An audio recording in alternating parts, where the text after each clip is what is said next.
Hello everyone, welcome to Dexter Cam. आज हम लोग बात कर रहे हैं जेई मेंस 2025 का जो सिलेबस आया है उसके बारे में डिस्कशन कर लेते हैं।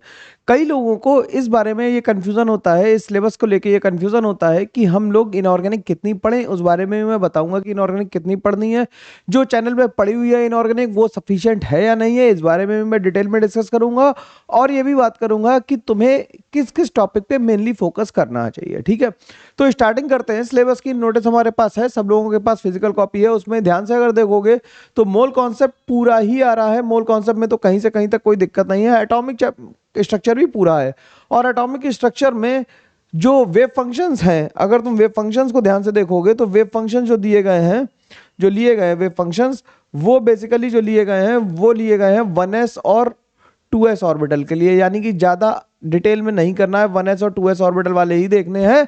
2p वाले भी देख लेना, क्योंकि ऐसा नहीं कि 1s और 2s के लिखे तो 2p के नहीं पूछे जाएंगे, तो नोट वगैरह भी सब कुछ हमें देखने पड़ेंगे।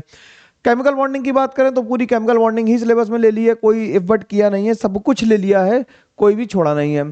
थर्मोडायनेमिक्स भी इंपॉर्टेंट यूनिट हो जाएगी, क्योंकि अब 4 ही सवाल आने हैं फिजिकल, या 5 सवाल आने हैं सेक्शन बी में, जिसमें फिजिकल का वेटेज काफी हाई होगा। तो फिजिकल वाले चैप्टर्स को अब की बार ध्यान से करना है, छोड़ नहीं सकते हैं। थर्मोडायनेमिक्स के बाद सोल्यूशन है, सोल्यूशन में भी सब कुछ लिया है, कोई भी चीज छोड़ी नहीं है। और अगर ध्यान से देखो तो सोल्यूशन में सरफेस केमिस्ट्री जैसा कुछ भी नहीं लिया है।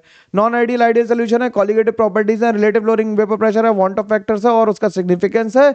यानी कि कहीं पे भी सरफेस केमिस्ट्री का नाम नहीं है। सरफेस केमिस्ट्री के बाद अगर हम बात करें सॉल्यूशंस के बाद में, सरफेस नहीं है। इक्विलिब्रियम दिया है, इक्विलिब्रियम में फिजिकल इक्विलिब्रियम ले लिया है, केमिकल इक्विलिब्रियम ले लिया है और आयनिक इक्विलिब्रियम ले लिया है। आयनिक इक्विलिब्रियम में सॉल्युबिलिटी प्रोडक्ट भी इंक्लूडेड है, बफर सॉल्यूशंस भी इंक्लूडेड है, यानी आयनिक इक्विलिब्रियम भी कंप्लीट चैप्टर को ही रखा गया है।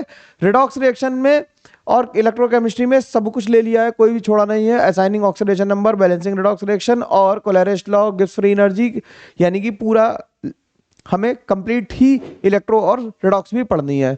और उसके बाद केमिकल काइनेटिक्स है। केमिकल काइनेटिक्स के साथ साथ जो चीज नहीं अवेलेबल है, वो कौन से चैप्टर अवेलेबल नहीं है? सॉलिड स्टेट नहीं है यार, एक तो सॉलिड स्टेट गया, ठीक, सॉलिड स्टेट पूरा गया। और हमारा गया कौन सा? न्यूक्लियर केमिस्ट्री, यानी कि हमारी कैसे अगर हम कह दें तो रेडियो एक्टिविटी चली गई। रेडियो एक्टिविटी भी हमें नहीं पढ़ने की जरूरत है, ठीक। सरफेस गई, ठीक, फिजिकल में से सरफेस भी गई। तो ये 3 चैप्टर हमारे पास से कम हो जाते हैं, तो बर्डन थोड़ा सा कम होगा। अब सॉलिड स्टेट के लिए अभी परेशान होने की जरूरत नहीं है। अब हम लोग आ जाते हैं सीधे इनऑर्गेनिक केमिस्ट्री पे। देखो, इनऑर्गेनिक केमिस्ट्री में सबसे ज्यादा लोगों को चिंता होती है कि सर इनऑर्गेनिक केमिस्ट्री का क्या होगा हमारी। ठीक, इनऑर्गेनिक केमिस्ट्री में अगर ध्यान से देखो तो क्लासिफिकेशन ऑफ पीरियोडिक टेबल पूरा ही लिया गया है। क्लासिफिकेशन ऑफ पीरियोडिक टेबल हमारा क्या लिया गया? पूरा लिया गया है, तो पीरियोडिक टेबल बढ़िया से पढ़नी है। अब मेन डिस्कशन है पी ब्लॉक एलिमेंट्स का। पी ब्लॉक एलिमेंट में देखो, केवल पी ब्लॉक में 13 to 18 ग्रुप लिए गए हैं, और यहां पे क्लियरली लिखा गया है कि इलेक्ट्रॉनिक कॉन्फ़िगरेशन और general trends in the physical and the chemical properties of the elements across the period and down the group. General properties यानी कि पीरियोडिक प्रॉपर्टी वाली बात की गई, लेकिन हर जैसे बोरॉन फैमिली की आयनाइजेशन एंथैल्पी, ये सब जो एंथैल्पीज का ट्रेंड है, इलेक्ट्रोनेगेटिविटीज का ट्रेंड है, ये सब, और first element in each group. यानी कि अगर हम first element in each group की बात कर रहे हैं तो हमें इसमें मेन बात रखनी है कि बोरॉन ढंग से पढ़ना है, बोरॉन के बाद हमें कार्बन के बारे में ढंग से पढ़ना है, नाइट्रोजन के बारे में ढंग से पढ़ना है, ऑक्सीजन के बारे में पढ़ना है, और हमें पढ़ना है फ्लोरीन और क्लोरीन के बारे में, ठीक। और इसमें पढ़ना है हीलियम के बारे में नहीं, लेकिन जेनॉन के बारे में पढ़ना है। तो बेसिकली तुम्हें HNO3 के बारे में पता होना चाहिए। अगर मैं प्रिसाइजली बात करूं तो नाइट्रोजन फैमिली इसमें सबसे ज्यादा इंपॉर्टेंट होगी, और बोरॉन फैमिली, इन दोनों के बारे में ध्यान से पढ़ना, क्योंकि इनकी बहुत सारी रिएक्शंस आ सकती हैं। और मैंने पूरा पी ब्लॉक जो भी कुछ पेपर में आने वाला है उससे रिलेटेड है, वो सारा यूट्यूब पे पढ़ा रखा है। Go and watch that videos, they are more than sufficient for mains. उसके बाद तुम्हें एनसीईआरटी भी पढ़नी पड़ेगी, ठीक है। फिर उसके बाद आता है D block element. D block element में तुम्हें क्लियरली लिखा है कि इसमें इलेक्ट्रॉनिक कॉन्फ़िगरेशन है, अक्रेंस एंड देयर कैरेक्टरिस्टिक्स, यानी कि थोड़ा थोड़ा मेटलर्जी वाला पोर्शन भी तुम्हें पढ़ना पड़ेगा।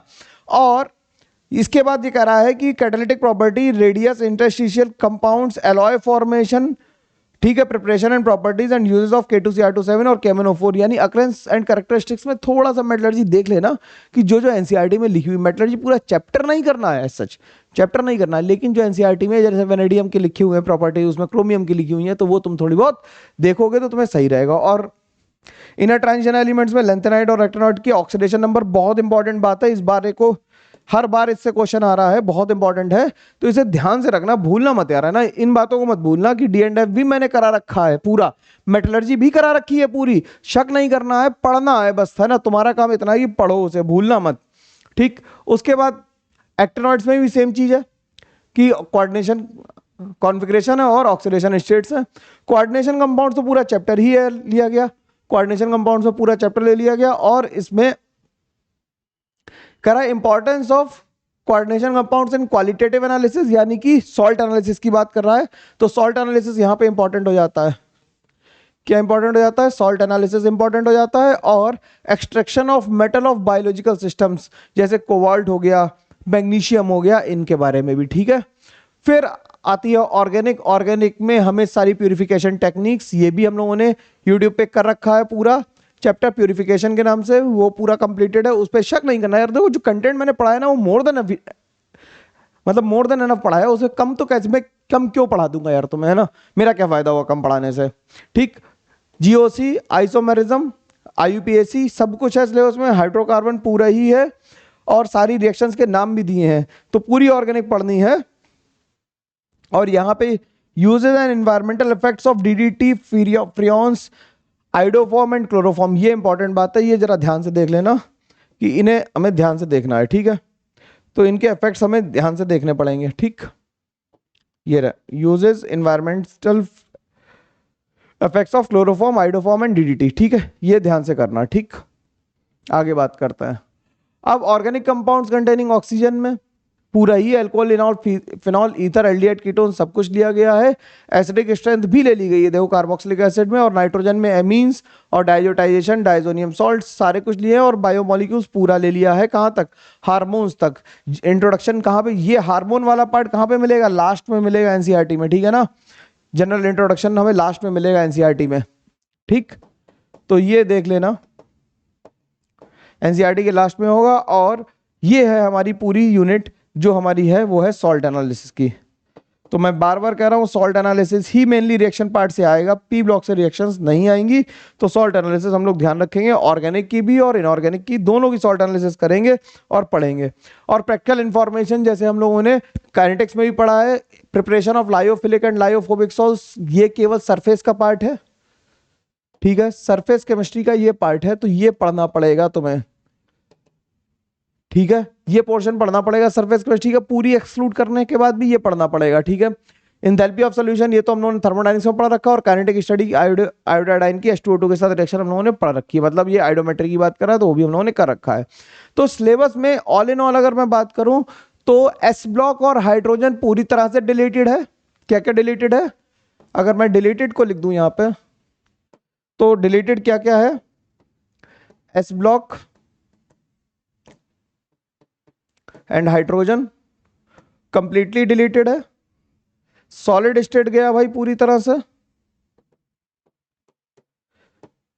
और रेडियो एक्टिविटी गई, रेडियो एक्टिविटी गई। लेकिन मैं कहता हूं कि इसे कर लेना यार, ये गई है लेकिन काइनेटिक्स के फॉर्म में से पूछ सकते हैं, कहेंगे काइनेटिक्स होती है तुम बताओ, ठीक। तो ये पूरी पार्शियली डिलीटेड है। ये कैसे है? Partially deleted. सरफेस में जो है, सरफेस भी पार्शियली डिलीटेड है। पार्शियली डिलीटेड का मतलब लायोफिलिक और लायोफोबिक सॉल्ट्स वाली बात है जो यहाँ पे हमें ध्यान रखनी पड़ेगी। और हमारे पास जो डिलीटेड टॉपिक में जो पार्शियली डिलीटेड है वो मेटलर्जी है, जो मेटलर्जी है ये भी पार्शियली डिलीटेड है। तो ये तीनों टॉपिक कैसे हैं? ये तीनों टॉपिक जो हैं ये पार्शियली डिलीटेड है। कैसे हैं? पार्शियली डिलीटेड है, पार्शियली डिलीटेड है। तो इन्हें यार ध्यान रखना, एनालिसिस बहुत जरूरी है सिलेबस की, क्योंकि दिन बचे हैं कम और पढ़ना है ज़्यादा, इसलिए ध्यान से पढ़ो। और हम लोग अपना क्रैश कोर्स कर रहे हैं, उसमें भी आके तुम ज्वाइन कर सकते हो, कोई दिक्कत नहीं है। खूब सारी पढ़ाई करते रहो, बढ़िया से पढ़ते रहो, हम लोग मिलेंगे और हम लोग बहुत सारा डिस्कशन करेंगे। टेलीग्राम पे, ऐप पे, यूट्यूब पे, कहीं पे भी मेरे से बात करना हो कनेक्ट करो, हम लोग बात करते हैं, ठीक है। चलो मिलते हैं, तब तक के लिए thank you very much, take care, bye bye, ध्यान रखो, खूब सारी पढ़ाई करते रहो। Now this is the high time, हम लोग खूब पढ़ेंगे और मिलके वही सीट लेंगे जो हम हमेशा से चाहते हैं। चलो बाय।